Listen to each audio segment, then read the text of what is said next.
Вот так Зура Тирбулатова готовит любимое лакомство индюшатам. В рационе не только измельченная кукуруза. Для здоровья и роста цыплятам дают специальный корм, полный необходимых гранул и витаминов. Питание соответственно возрасту. С первых дней это смесь старт, с 2 месяцев рост. И уже в рационе взрослой птицы корм под названием финиш.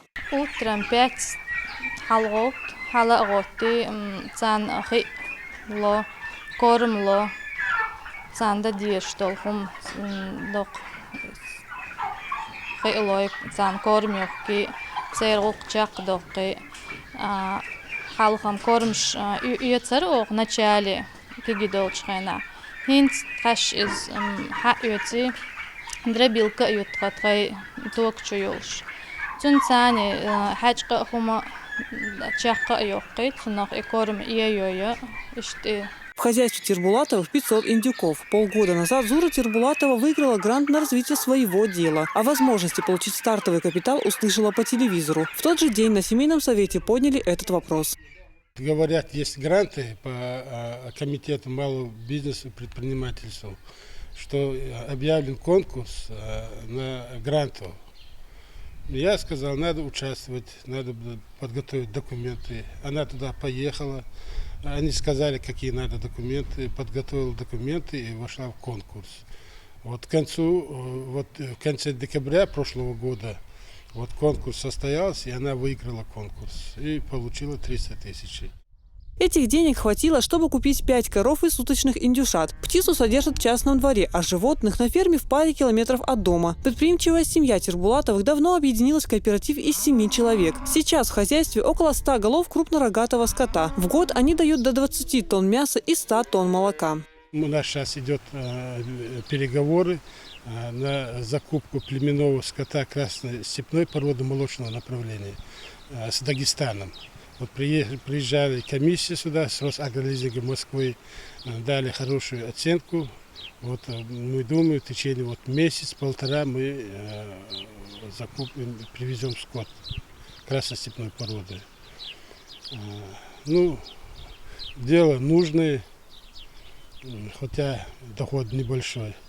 Но мы смотрим с оптимизмом вперед, будем наращивать производство.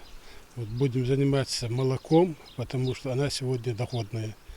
И в дальнейшем посмотрим, как получится. 50 гектаров пашни дают достаточно травы для корма животных. На зимовку заготавливают до 500 тюков сена, а с наступлением весны выпас скота производится на горных склонах. Мясо и молочные продукты предприимчивая семья сдает оптовикам. В скором времени в ассортимент товаров добавится и мясо птицы. С индюков Зура Тирбулатова рассчитывает получить 300 тысяч рублей чистой прибыли.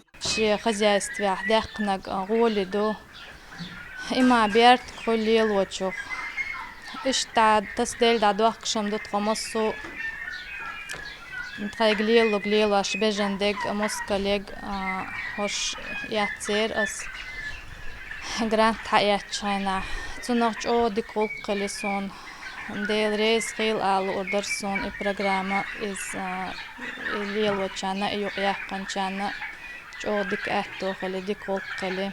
В большом подсобном хозяйстве есть даже козы. Держат уже 2-й год. Молока, конечно, немного, зато детям хватает. А на 30 сотках приусадебного участка семья Тирбулатовых выращивает картофель, огурцы, помидоры и свеклу. Холодец.